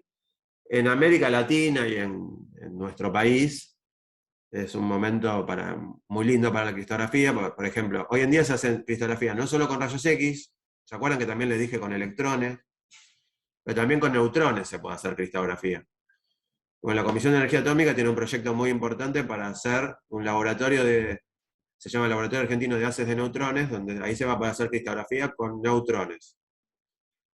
No nos vamos a poner a hablar de los neutrones porque se pueden asustar, porque uno dice, los neutrones no son partículas, ¿cómo es que vamos a hacer difracción? Pero los electrones también son partículas, se comportan como ondas y como partículas. En física se habla de la dualidad onda-partícula, ¿no? Los físicos ya no se preocupan mucho, serán ondas, serán partículas, todo se comporta como ondas y como partículas. Entonces, con esto se va a poder hacer una cristalografía muy interesante. Y por otro lado, se está terminando, ya está listo, empezando a funcionar el mejor sincrotrón del mundo en Brasil, en el estado de San Pablo, en Campinas. Antes había un sincrotrón chiquitito, que yo visité muchas veces, pero ahora hicieron un sincrotrón tremendo, que el mejor del mundo por algunos años va a ser ese. Así que ahí cerca tenemos en Brasil un super sincrotrón para hacer experimentos varios, ¿no? Después tenemos un montón de laboratorios de rayos X comunes en todo el país. En la Comisión de Energía Atómica, en la Universidad de San Martín, y en muchísimos lugares más. En la Universidad de Buenos Aires, bueno, a lo largo del país, en muchos lugares del país. En América Latina, o sea, hay un gran proyecto de la Unión Internacional de Cristalografía y de UNESCO de hacer sincrotrones en países, en regiones, que no tienen estas grandes fuentes para ayudar a que se desarrollen esos países. Y en América Latina se está hablando de hacer uno en México, o si no, en América Central, tal vez en Costa Rica. También se habla de hacer en África y en algunos países de Asia que no tienen estas posibilidades. Así que bueno, con esto, la cristalografía, bueno, tiene montones de posibilidades, ¿no? Yo quería contarles también cómo hacer cristales, pero ya se hizo muy largo esto, así que yo creo que podemos cortar acá. Y igual le podemos pasar material para ver cómo crecer cristales, que son cosas divertidas también. Hay un concurso de la Asociación Argentina de Cristalografía para crecer cristales, por ejemplo, de azúcar, de sal, con cosas simples que uno tiene en casa, ¿no? Por ejemplo, este cristal que tengo acá, lo hizo unos chicos de una escuela secundaria, me lo regalaron, el sulfato de cobre. Pero pueden hacer cristales de azúcar, o pueden hacer, miren, por ejemplo, ¿se alcanza a ver esto? Diego, si querés dejar de compartir, así vemos dale. lo que estás mostrando y se ve también en YouTube. Dale, bárbaro. Esto se alcanza a ver. Esto es el sulfato de cobre que les decía. Está un poco golpeado porque ya tiene unos cuantos años. Esto es un cristal de sulfato de cobre. Esto es un policristal.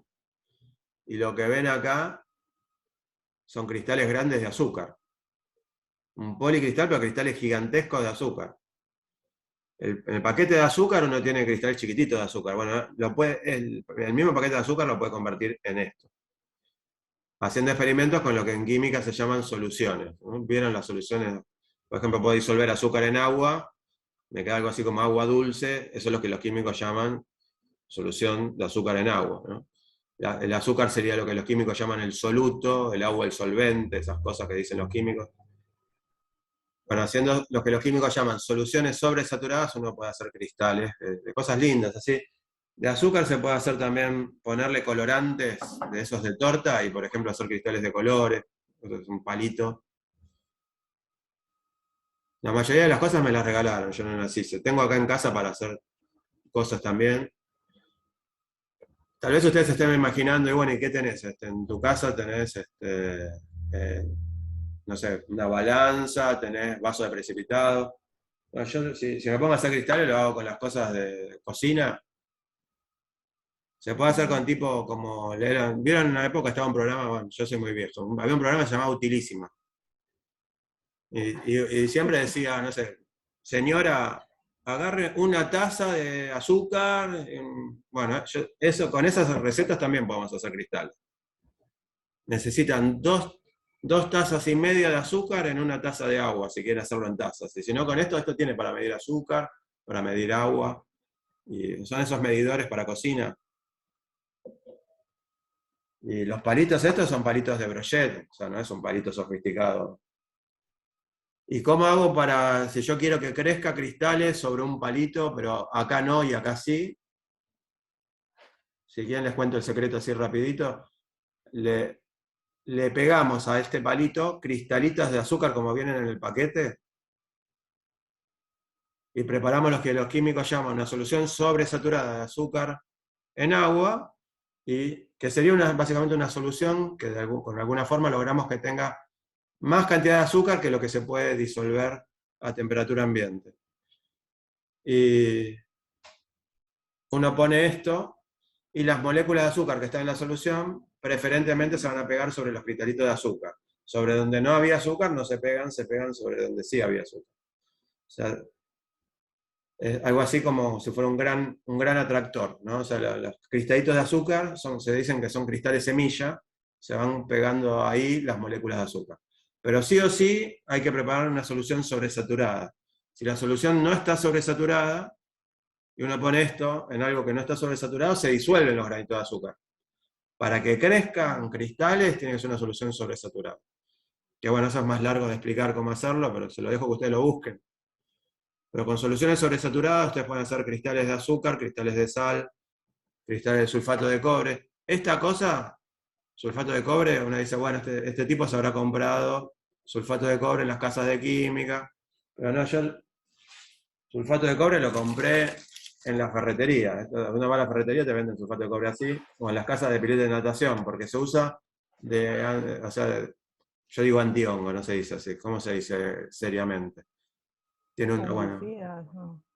Sí, fumígeno o algo por el estilo. Fungicida. Fungicida. Gracias, soy un animal. Esas cosas se venden en las casas de pileta de natación, en las ferreterías, no es recontra súper puro, pero bueno, lo usamos y podemos crecer cristales. Si van a la farmacia, pueden pedir bórax y hacer cristales de bórax, de alumbre. Pero de cosas así, que uno consigue fácil. De sal común de mesa. No se compliquen la vida haciendo cosas.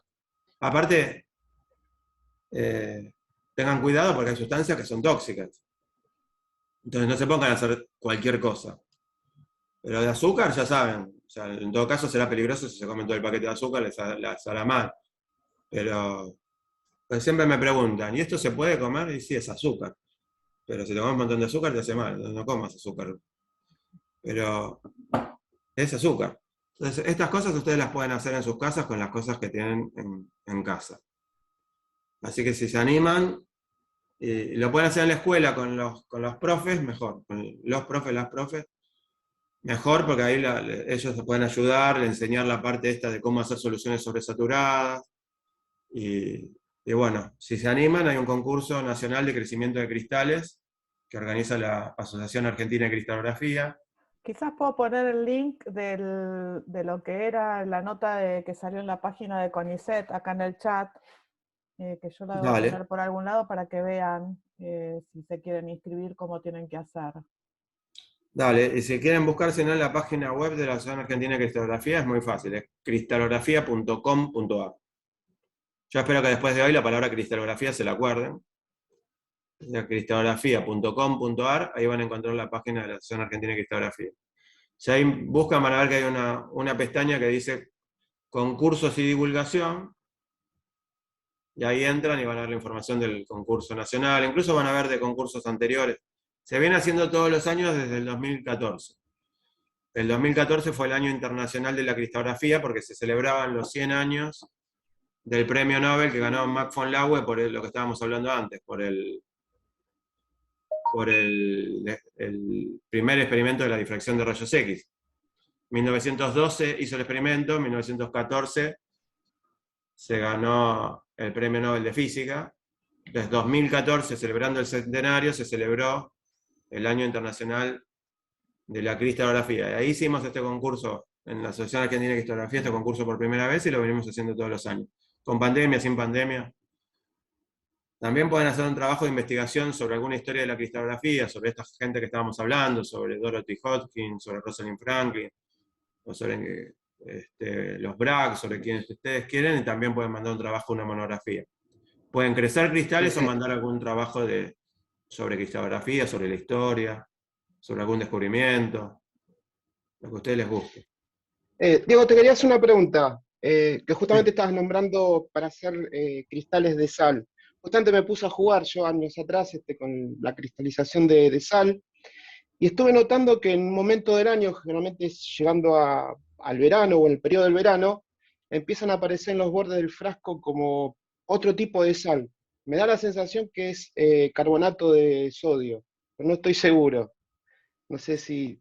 Sí, podría ser por el dióxido de carbono de la atmósfera, podría llegar a ser que se te forme algo así. Claro, porque estaba sospechando y como justamente se da cuando empiezan a subir las temperaturas, cuando andamos alrededor de 28, 29 grados, empieza a aparecer este tipo de sal que son unos cristalitos muy chiquititos, que parece como si fuese talco o harina que aparece. Habría que mirar, bueno, para eso de nuevo, difracción de rayos X, habría que mirar si verdaderamente no es sal que creció más rápido y que por eso quedó más chiquitito, ¿no? Habría que, Claro, pero e podría incluso ser no, que el carbonato se puede llegar a formar por culpa del dióxido de carbono de la superficie, podría llegar a formar. claro, porque justamente no tiene gusto a sal, aparte. Ok. Hay cosas que uno puede Porque, hacer, ese tipo de cosas de los químicos, ¿viste? De comprobar las cosas. Sí. Con sí, la sal se puede. Con la sal se puede, con otras cosas no lo hagan. El sulfato de cobre no sí, lo hagan, porque ese sí es tóxico. venenoso. Bueno, acá mismo, Ese, perdón. Gracias, Diego. no, Víctor, nada. Víctor había hecho un comentario antes diciendo que tenía patrones de difracción para diferentes papeles y que si los querían ver él podía compartir la pantalla. Bueno, Bueno, en realidad cuento mientras tanto la historia un poco cómo empieza esto. Yo lo que quería mostrarles, a ver, acá está. A ver, no sé si estoy compartiendo. Sí. La idea acá era justamente ver el tipo de fibras de los diferentes tipos de papeles y, a ver qué es lo que estoy compartiendo. Y ahí se ve. Se llega a ver Sí. que con el zoom mucho no me manejo. Ahí está. La idea era ver justamente el tamaño de las fibras y cómo dependían las propiedades intensivas de los diferentes tipos de papeles. Y la idea era que los pibes encontraran alguna relación entre la fibra y esas propiedades. Y encontramos que las fibras largas tienden a ser papeles absorbentes y los de fibras chiquitas no son absorbentes de la humedad. El grosor hacía que los papeles sean ásperos y si las fibras eran finitas, eran más claro. suaves. Y lo que empecé a notar, al hacerle zoom a las fotos, que empezaban a aparecer estos como arcoíris. Ujú. No sé si se llegan a ver ahí que justamente le hice zoom a la foto. Está la foto y empecé a hacerle zoom para poder ver los bordes. Y bueno, y se ven ahí todos los colores. Ahora no sé cómo hacer para pasar a otras fotos. Eh, eh, eh, eh.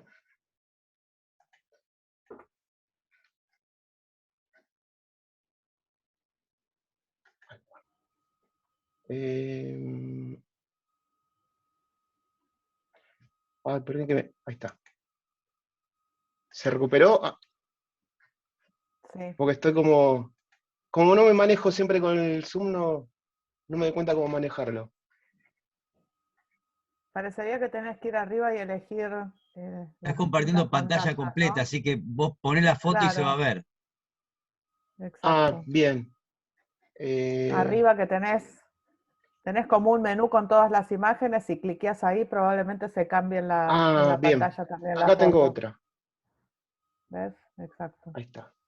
Bueno, si le hacemos zoom, se ve. Esto es tela. Porque después empecé a probar con telas a ver qué era lo que pasaba. Ujú. Acá después tengo otra imagen también. Si le empezamos a hacer zoom, se empieza a ver ahí los diferentes colores que aparecen en los papeles. Y aparte me pareció buenísimo como para hacer protectores de pantalla, fondo del escritorio de la computadora. Mm. Bueno, acá lo mismo. Porque la idea era ver justamente los bordes estos, y cuando le hacemos zoom, aparecen todos estos colores en los bordes.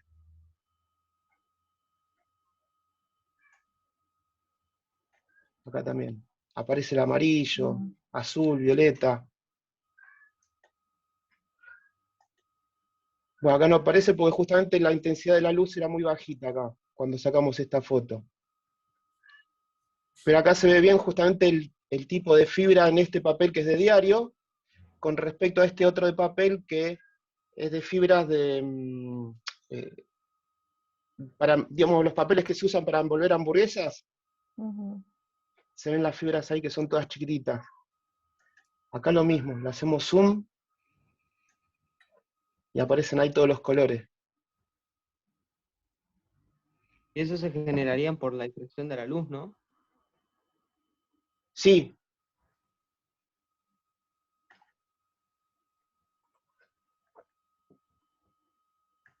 Bueno, esas eran algunas fotos que quería compartir para, digamos, mostrar algo alusivo a lo que se estaba hablando al principio de la charla. Claro. Buenísimo. Bueno, espero que les haya gustado. Bueno, Está lindo. muchas gracias. Muchas gracias. Gracias, nada. Víctor. Para hacer experimentos varios. Sí. Mucha información, hoy estuvo buenísima la charla, Diego, te Bueno, agradecemos. alguno, no sé, quiere preguntarle a Diego, ya sea, no sé, algo específico técnico o de su carrera o de, no sé, la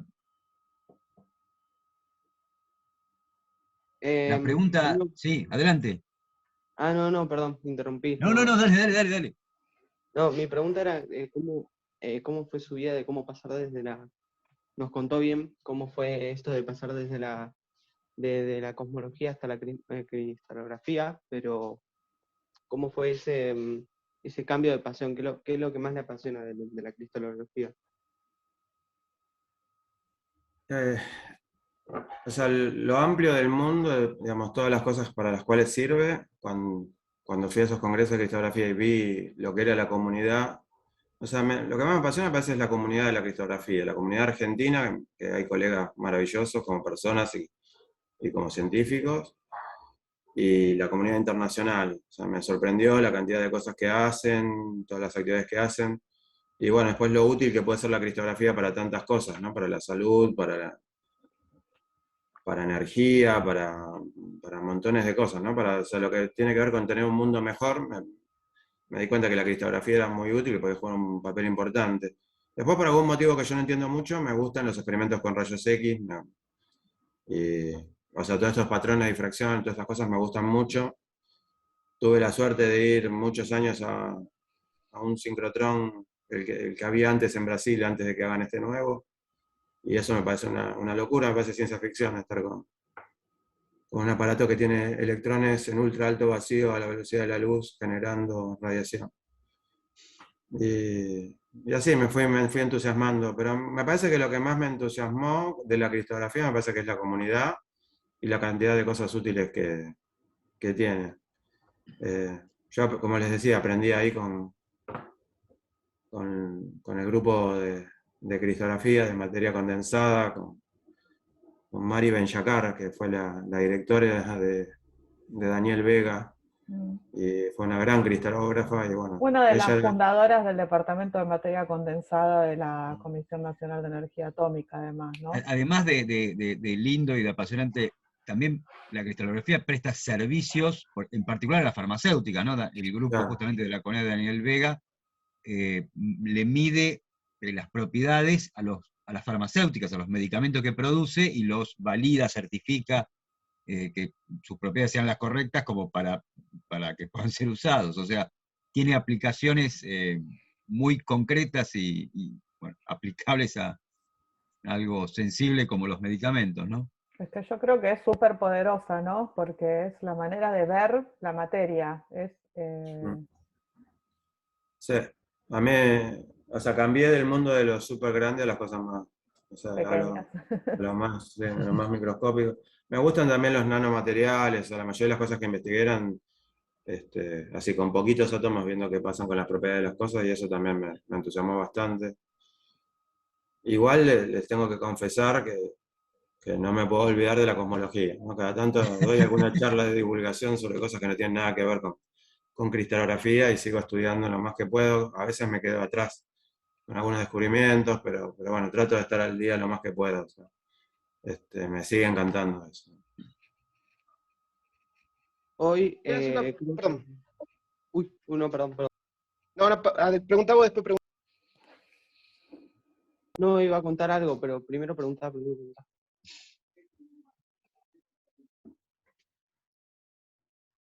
Bueno, pregunto yo entonces. No, te quería preguntarte una cosa. Una cuestión.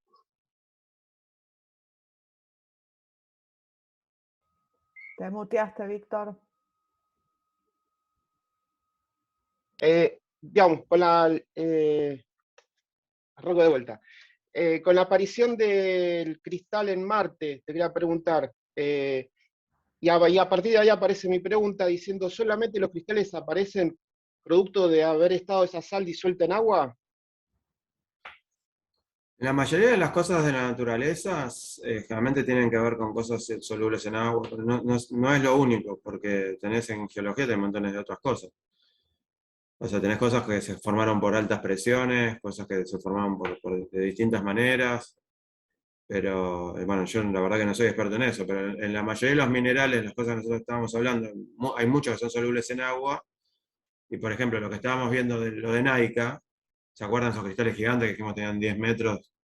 Eso Sí. era en unas cuevas en México, hace mucho tiempo, o sea, cuando la tierra estaba caliente, o sea, ese material estaba disuelto en agua, y a medida que se fue enfriando, se fue formando una solución sobresaturada y después fue precipitando. Y fue tan lento el proceso que crecieron cristales enormes perfectos. Cuanto más lento es el proceso de cristalización, más perfectos y más grandes son los cristales. Entonces eso se calcula que fueron, no sé, cientos de miles de años, algo por el estilo, lo que tardaron en crecer esos grandes cristales. Y la mayoría de las cosas, por ejemplo, las geodas naturales, no sé, la mayoría de las cosas tienen que ver con sustancias, no sé si la mayoría, muchas, tienen que ver con eso. Pero después hay otras que no son solubles en agua y que se formaron, pues, no sé, por algún otro proceso que yo seguramente desconozco. Pero podés hacer cristales de muchas cosas. O sea, si tenés cosas a muy alta presión, pues seguro, no sé, o sea, se va a comportar distinto y puede crecer.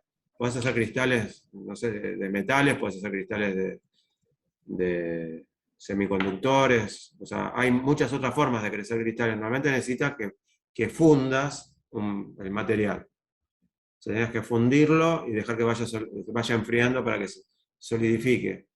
Entonces, por ejemplo, en el centro de la Tierra, altísimas presiones, altísimas temperaturas, vos podés formar otras cosas. Pero en la capa afuera, más probable que sea por algo que se disolvió. Pero seguro hay otras cosas también, ¿no? En la Tierra hay montones de otras cosas. Bien, muchas gracias, Diego. La verdad que tendría que ponerme, o sea, esa pregunta me obliga a ponerme a estudiar y geología, cosas por el estilo, que yo sé muy poco, pero o sea, hay muchas formas o sea, yendo para el lado de la cristalografía, hay muchas formas de hacer cristales. Una es fundir un metal, dejarlo solidificar, Y también a eso podés fundir un cristal y ponerle un cristal semilla y obligarlo a que vaya creciendo el metal de alguna manera, con alguna orientación preferencial. También podés incluso de un vapor, por ejemplo, podés hacer cristales de naftalina. O sea, de un vapor hacer que solidifique también, no es necesariamente en solución. Pero lo que estábamos viendo era, lo que yo estaba comentando es de cosas solubles, que es lo más fácil. Pero hay otra forma de hacer cristal. Bien, bien. Sí, me acuerdo de esa experiencia de sublimación, que a veces uno Claro, genera vapores de naftalina y que cristalizan en una claro. superficie fría. Bien, bueno, tenía un poco para ahí, para sacarnos algunas dudas. Bueno, muchas gracias, Diego. No, nada. Dylan, ¿vos tenías una pregunta también? No, solamente que, aprovechando lo de la cosmología, voy a contar de que creo que voy a tener la posibilidad de conocer a un gran doctor de física en Argentina, se llama José Leinstein, no sé si lo conoce, divulgador. Eh, No, no escuché el apellido, José. José Leinstein. No, perdón. No, no, bueno, aprovechando eso, es que es gracias a él que yo me introducí a todo este mundo de la ciencia y en parte, bueno, gracias a otros profesores que pude ingresar en el laboratorio. Buenísimo. Dylan, vos estás en el secundario. Sí, Sí, buenísimo, buenísimo. Bueno, ¿cuándo empezaría? ¿Vos estás en qué año? en quinto. En quinto, o sea, ya Ya. el año que viene podés, no sé, egresás, o sea, este año egresás y ¿tenés pensado ya una carrera? Sí, me gustaría, como carrera universitaria, creo que iría al Balseiro, me gustaría Ujú, ujú. estudiar física. Ahí. Claro, para el Balseiro uno tiene que hacer 2 años en otra universidad, ¿no? Y después postularse, ¿no? Ese es el mecanismo. La verdad no tenía, nunca tuve muchos conocimientos sobre el Balseiro, me lo habrá contado, me lo contó José y el profesor Ujú. este que me sugirió el laboratorio me había contado, pero quise ingresar porque sé que es la Universidad de Ciencias Exactas, pero no sabía específicamente cómo es la cosa de entrar y todo eso. Claro, los sistemas, tanto el Balseiro, el Instituto Sábato en el Centro Atómico Constituyentes, el Balseiro está en Bariloche, y el Benningson que está en Ezeiza, uno se inicia una carrera científica del área, ¿no? Primero, no sé si fuera en la Universidad de Buenos Aires, lo primero que tiene que hacer es el ciclo básico común, el CBC. Si fuese, no sé, en la de San Martín, no sería el caso. Hay algo Em, parecido. Hay algo parecido, Hay ¿no? Hay algo un parecido. ingreso, Mm. exactamente. Y en segundo año de una de esas carreras científicas, sea de ingeniería o de física o de química, uno postula, o sea, se anota para ingresar a uno de estos institutos. Hay un examen, una entrevista, y bueno, eh, ahí ingresa, digamos. Pero previamente uno ingresa a una carrera, no sé, digo, científica del área, que puede ser física, química, matemática, ingeniería, no sé si alguno sabe alguna otra. Yo calculo que si fuese geología o también Yo sería. creo que te piden ciertas materias, ¿no? Te piden Ciertas ciertas materias, materias que claro. uno tiene que buscar carreras que tengan esas materias para poder inscribirte en el examen que tenés que rendir, que es un Ujú, examen de ujú. física general, básicamente, que digamos, esa física general está dada justamente en esas materias que te piden, que tenés que tener, y ahí das el examen de ingreso y terminas tu carrera de licenciatura en uno de los institutos, cualquiera de los tres. Ujú. Claro, claro. Yo, la verdad me sirve bastante como dato, eso no tenía conciencia. Yo pensé que toda la carrera era en el Balseiro, no sabía que tenías que hacer 2 años para después hacer Claro, hacer la entrevista y todo. exactamente, Muchas exactamente. gracias. Por favor. Diego, ¿los cristalógrafos son más físicos, químicos, son ingenieros? ¿Cuál es la carrera que te lleva a ser cristalógrafo? Es un buen punto ese. Vieron que, o sea, en realidad carrera de cristalógrafo no hay, o sea, que cristalografía no es una carrera ni en Argentina ni en ninguna parte del mundo, tristemente. Hay algunas maestrías, por ejemplo, en España, pero no carrera de grado. Y, y hay de todo. Yo creo que hay más químicos, me parece, pero también hay muchos físicos. Ujú. Y también ingenieros, biólogos también, ¿no? Por el lado de las cosas que estábamos hablando. Me da la impresión que hay más químicos, pero no sé, hay de todo. Ujú. En físicos somos unos cuantos. Claro, claro.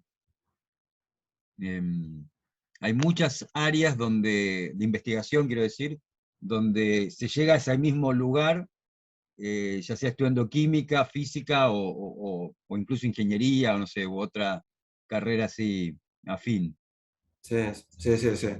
Después, bueno, por supuesto también hasta la geología, la mineralogía está muy emparentado, ¿no? Ujú, O ujú. sea, ahí también es todo un mundo. La verdad hay de todo. Yo no te sabría cuantificar. Te digo más bien los que están en la Asociación de Cristalografía, más bien, ¿no? O sea, Claro, claro. eh, pero la verdad hay de todo. A veces el mensaje es, uno casi podría estudiar, bueno, si estudia abogacía raramente termine como cristalógrafo, pero casi podría estudiar cualquier carrera y terminar trabajando en esa área, ¿no? Que podría ser química, física o geología, como mencionaste recién. Sí, Y, sí, sí. y que- Yo creo que geología debe ser de las cosas más difíciles, porque como son la mayoría, o sea, hay muchos procesos a alta presión.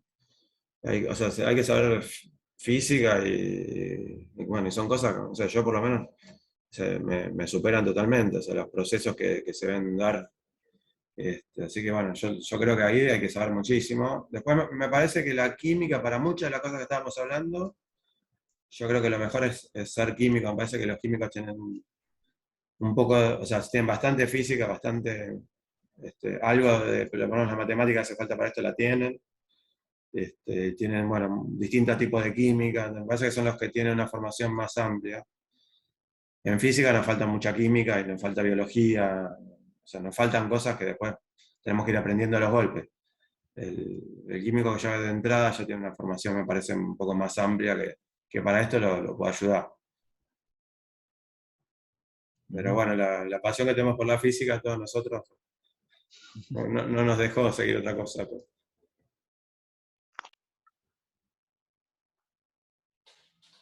Bueno, Bueno, Yo quería hacer una pregunta también. a ver, sí, Milena, claro. dale. Es sobre la cosmología. Me gustaría, si usted, señor, ay, no me acuerdo su nombre. Diego. Eh, sí, exacto. Me gustaría preguntarle si la cosmología se trataría más o menos, más que sobre, ¿cómo le digo? Se trataría más o menos sobre la filosofía del cosmos, ¿verdad? O sea, del origen de... No, Y o sea, tiene que ver con toda la parte de la física que estudia la historia del universo desde su origen primero y aplicando todas las teorías de la física. Así, por ejemplo, lo primero que abarca es todo lo que tiene que ver con el Big Bang, ¿no? La teoría del Big Bang. Y eso tiene que ver principalmente con física de altas energías, porque bueno, en el universo temprano, o sea, hoy en día se sabe bien que todo lo que tiene que ver con la expansión del universo, y yendo para atrás en el tiempo, el universo o sea, el universo estaba muy caliente, a temperaturas tremendas o energías tremendas, donde bueno, se emparenta con lo que tiene que ver con física de partículas de muy alta energía. Entonces, usando todas las teorías, todo lo que se sabe de física, por un lado, de física de altas energías. Por otro lado, lo otro importantísimo para entender el universo es la relatividad general. Entonces, bueno, aplicando toda la teoría de la relatividad general. Sería la relatividad general aplicada al propio universo, sería lo primero. Eso te dice que el universo está en expansión y de ahí sale que o sea, suponiendo que es un universo isótropo y homogéneo, te salen las primeras leyes de la expansión del universo, de la cosmología. Pero si uno va en la época muy temprana, necesita otra física muy altas energías. Y se sabe más o menos en el medio lo que fue pasando a medida que se fue enfriando el universo, cómo se formaron los primeros núcleos atómicos, lo que llaman la nucleosíntesis, bueno, cómo se formó la radiación de fondo del universo, que la seguimos viendo hoy en día, cómo se formaron las estructuras en el universo, cómo se formaron las galaxias, cómo se formaron los sistemas solares, y bueno, o sea, toda esa historia del universo es lo que abarca la cosmología, pero con todas las leyes de la física aplicadas a ese caso. Ah, sí, claro, claro. Bueno, esa era mi pequeña duda nomás. Es bastante interesante después de todo. Entonces, para mí es súper interesante, pero bueno, o sea, como les digo, o sea, con ese divulgador que tuvimos cuando éramos chicos, quedamos locos y no sé si soy una persona objetiva para decir si es lindo o es feo eso. Para mí es apasionante. Apasionante realmente. Bueno, la charla que tenemos el sábado que viene será de detección de rayos cósmicos, ¿no? Va a ser Carla Bonifaci. Y bueno, cómo se ven procesos del universo acá en la Tierra, ¿no? Con la llegada de estos rayos cósmicos. Qué lindo. Bueno, va a ser la charla del sábado que viene.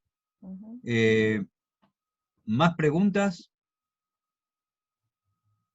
Bueno, si no hay más preguntas, te agradecemos muchísimo, Diego, Buenísima la charla. este Muchas gracias a paseo ustedes.